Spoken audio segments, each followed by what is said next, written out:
Question for Mr. Wager. Right now, Barack Obama's approval rating in Ohio is under 40%. What assurance do we have that you won't be just a rubber stamp for his agenda and for Nancy Pelosi's agenda? First of all, it's a good question. Some of you that have seen television ads that have indicated that somehow I'll vote in lockstep with the minority leader of the House or with the president need to understand why I'm going to Washington. I disagree with the president on a broad spectrum of issues, which in a 1-minute response I can't get to. But let's just start with our foreign policy, our lack of resolve to revise a badly deformed tax code. I'm a business lawyer, a corporate lawyer. I've been a business owner. I've run retail bakeries. You might have visited some of them. Cinnabon. I know what it's like to meet a payroll. I can also bake a cinnamon roll. And I disagree with my president on many issues and agree with him and the minority leader on others. It's just too easy to use the labels. He's a Democrat. He's a liberal. He's a conservative. He's a Republican. You need to ask the questions of all of us. What do we stand for? And I will not go to Washington and vote in lockstep with anybody. I have a clear set of ideas that I'm committed to and why I'm running. And you need to know about that. And the people in Washington, if I'm able to serve, will certainly find out about that. Can I respond to that also? Absolutely. I will oppose Obama all the way. As I said, I will have the courage, if I'm elected, to propose that he be impeached. Let's just take Obamacare as one example. Obamacare is unconstitutional. The Constitution does not authorize the federal government to handle the health care of the American people. Article 1, Section 8 doesn't authorize it, and the 9th and 10th Amendments oppose it. In one speech, Obama lied 36 times about Obamacare. If you like your doctor, you can keep your doctor. If you like your insurance, you can keep your insurance. If you think the prices are too high, they'll go lower. We cannot have a man like this as President of the United States. If we let him continue, the next one will be even worse, although it's difficult to imagine how.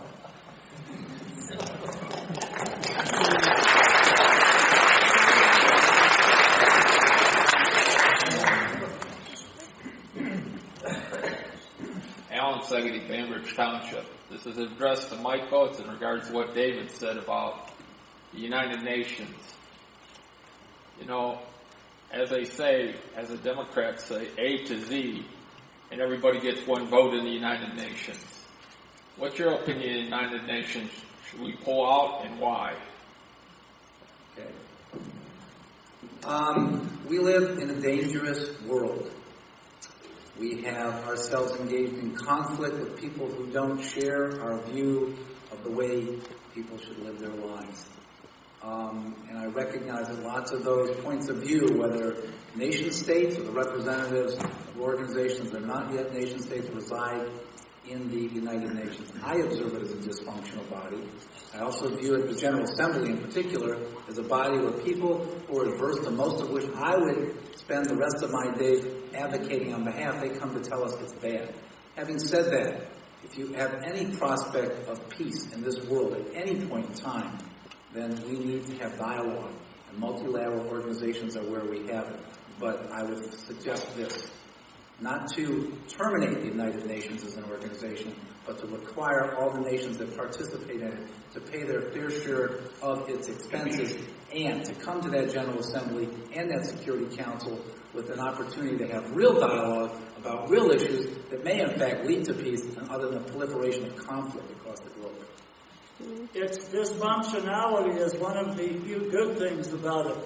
As long as it's dysfunctional and does not have an independent tax source or an independent arms or an independent court system, it cannot deprive the United States of our sovereignty and turn itself into a one-world government, which will totally deprive us of our remaining liberties and make us a part of a one-world empire. There are many good books about the United Nations, starting with G. Edward Griffin's book, The Fearful Master, in 1964. Will Grigg has done a lot of good work. You know, it's very important to get the United States out of the United Nations and the United Nations out of the United States. We can dialogue with other countries without having a threat of a one-world government coming to enslave us.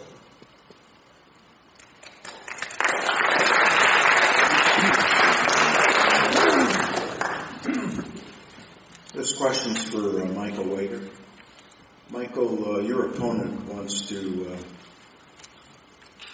increase the amount of time that people have to wait to collect Social Security. I've been working just about 50 years, and I think that's an assault on the people who are waiting for Social Security and are paid into the system. Are you in favor of making people work longer in order to collect their full Social Security? Well, the short answer is no, but you deserve more explanation than that. I think two of the greatest achievements in the history of this republic over 225 years are the two programs you identified, because they've essentially eliminated the prospect of senior poverty in this country. And I know we have significant budget challenges in Washington, and we need to have an honest conversation about not only expenditure policy, but revenue policy. But I find it absolutely confounding that the majority party in the U.S. House of Representatives, and my opponent who's not here, would begin with raising the eligibility age of those two programs to age 67 and privatizing Medicare, which actually worked quite well. Now, Social Security as a system may have long-term viability issues. It doesn't today, but it may. Let's eliminate the cap on Social Security taxes so that if you make more than $103,000, you're still paying the same percentage of those that are less fortunate than you. Let's make Social Security work, because it's unfair to change a system that's actually benefited this nation now for 80 years.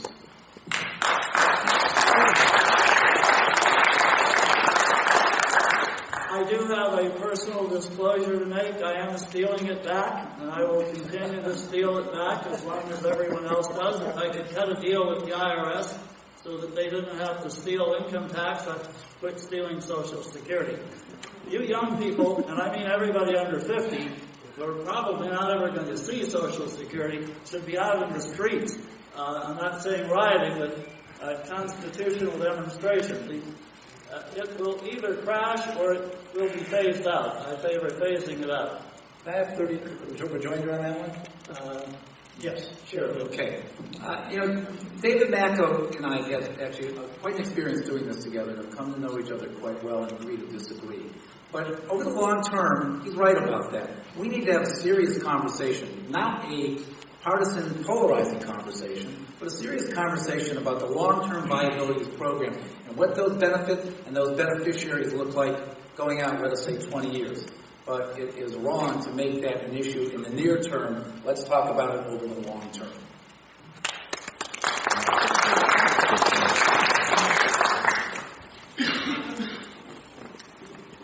I'm Cheryl Kozan. I'm from Auburn Township. And I'd like to know, Mr. Wager, what your stance is on the environment and natural gas drilling. We have fracking in Geauga County.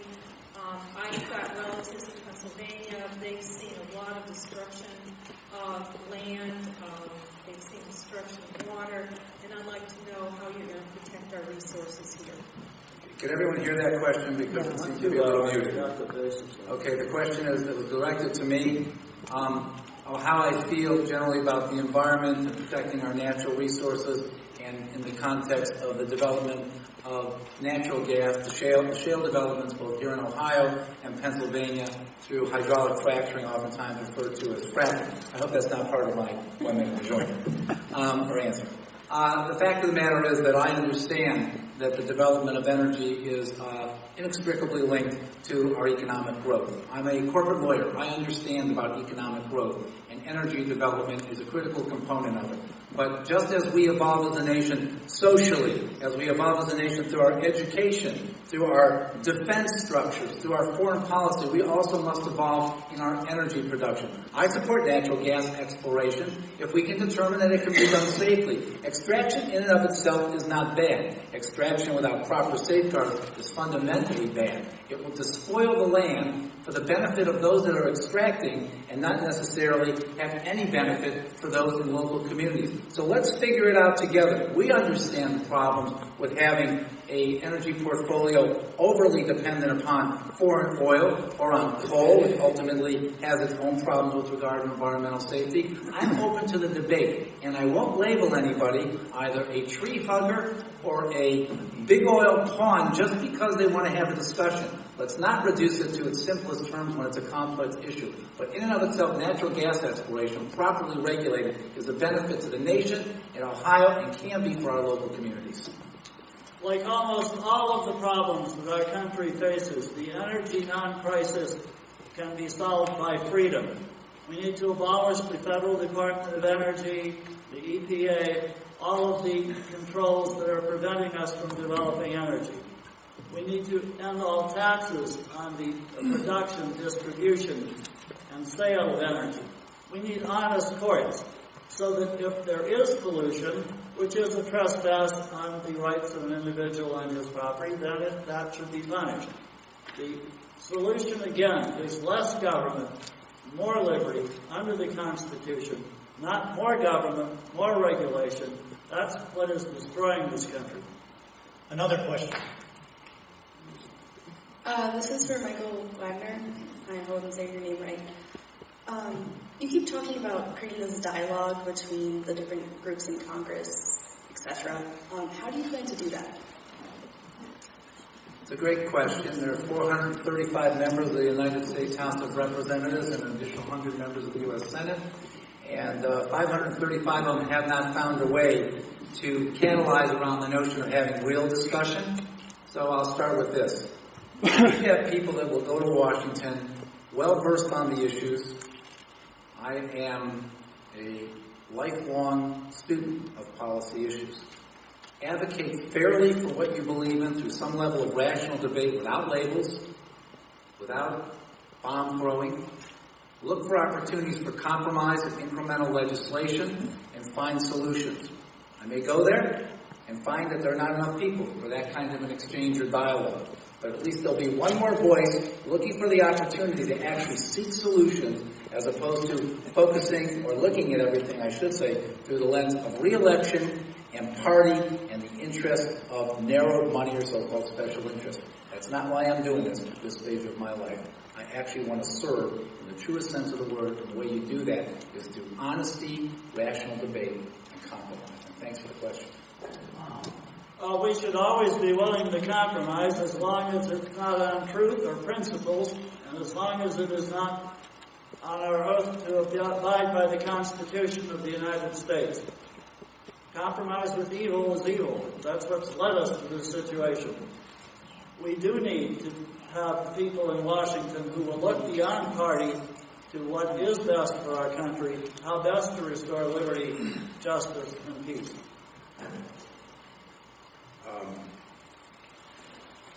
Question for Mr. Wager about Social Security again. You advocated raising or eliminating the cap on the tax that now exists. That cap also exists on the employer side, and there is also a cap on benefits. If you eliminate the cap on the tax, how are small businesses going to pay that 6% tax increase? And are you also in favor then of lifting the benefit tax or the benefit cap on recipients who pay more than what they're paying now in Social Security tax? It's hard to answer the question as narrowly as you'd ask. It's a good question, by the way, is whether or not you eliminate the cap on both the employer side and the employee side, and whether or not then you eliminate the cap on benefits. To talk about taxation on small business, something of which I have actually intimate familiarity with, having for many years owned small businesses, I'd rather talk about it through a discussion of broad-based tax reform, which we've not discussed tonight. I'm not in favor just in eliminating the cap on small business if, in fact, it makes it more difficult for small business to operate within the taxation system and the regulatory scheme that they're currently engaged in. But if you start to thin slices and just say, eliminate the cap on small business and the employee, yes, you'll solve the Social Security problem, but you may not be addressing the balance then with small business operation. That's a much broader discussion. But when I was asked specifically about solvency of the Social Security system, that's the way you address it. At the same time, I would be in favor of a a comprehensive tax reform initiative in the U.S. Congress, which we've not had since 1986. And unless you have a great lobbyist in Washington, D.C., that tax code's not working for you if you're a small businessman. Again, I promise, if I'm elected, never to vote to increase taxes, which would make removal of the cap would be young people, and by that I mean up to 50, should have the right to opt out of this system so it can gradually be dissolved rather than crash. Let's have one more question if there is one, and these gentlemen will be here after the forum is over, so you can ask other questions at that time. So one more in this round. Mr. Wagner, I have another question about Social Security. You said that long term it may have viability issues, but it doesn't right now. But to the best of my understanding, like Social Security disability insurance, the trust fund is expected to run dry in 2016, and the trust fund for Social Security itself will run dry shortly thereafter. And this has been a reoccurring problem ever since the establishment of the program. And coming from somebody who's already paying self-employment tax, is your only solution to take away the cap for the taxes? And what can we do that already hasn't been done, with moving the trust funds around to make the program last longer? Well, first of all, there's certainly a difference of view on the fact of the disability fund or the other benefit fund, as you put it, running dry in 2016. The timeframes for that are significantly more extended by most economists and analysts' perspective, but I don't want to quibble about the facts. The fundamental underpinning of your question is well taken. We need to have a discussion about the long-term viability of the program. You might start with this. Prohibit the executive branch of the federal government, both under Democratic and Republican administrations, invading the Social Security Trust Fund for the purposes of the general expenditures and budgetary pressures of the United States. That will go a long way in addressing the near and intermediate term concern. Long term, let's have an honest conversation about what we want that social program to look like for you and these high school students sitting here tonight.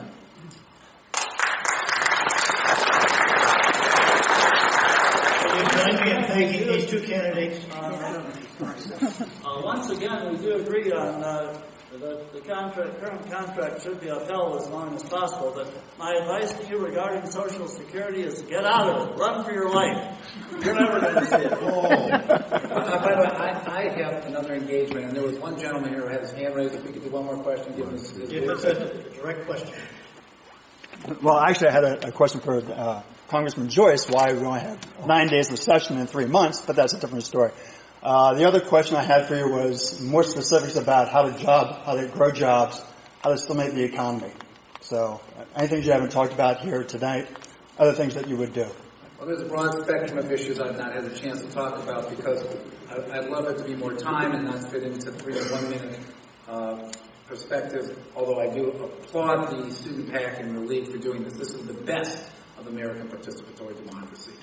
With regard to inspiring growth in the private sector, which is where jobs are created, small business, I'm for comprehensive tax reform. And in the intermediate term and the near term, I'm for a large investment in infrastructure. 1, because we have crumbling infrastructure, and 2, because it'll put Americans back to work. I hearken back to the best of what American history has been in the last 100 years, and another deep and dark chapter in our lives, in our history, and that was Franklin Delano Roosevelt figuring out to get Americans back to work and at the same time build something that returns over the long term. Let's rebuild our water systems, our wastewater systems, our roads, our electric grid, and our school building, and maybe we'll avoid having the foul drinking water like we had just this last month in Toledo, Ohio. Thanks for the question. Again, the best way to get out of the Depression is to pass the Liberty Amendment and the income tax, increase the average income of the American people by 20%, so that if governments have to do something to repair roads and bridges, it can be done at the state level where it is both cheaper and more efficient. We need to get rid of practically all of the federal regulations which are burdening us. I've read estimates that $2 trillion a year are just spent on the on all of these restrictions and reports. Since 1949, there was one report that the American people could be 4 times as wealthy as they are, even if we only repealed the regulations since 1949, let alone all of the atrocities committed by Franklin Roosevelt in his horrible New Deal. Will you join me in thanking Mr. Wager and Mr. McAfee?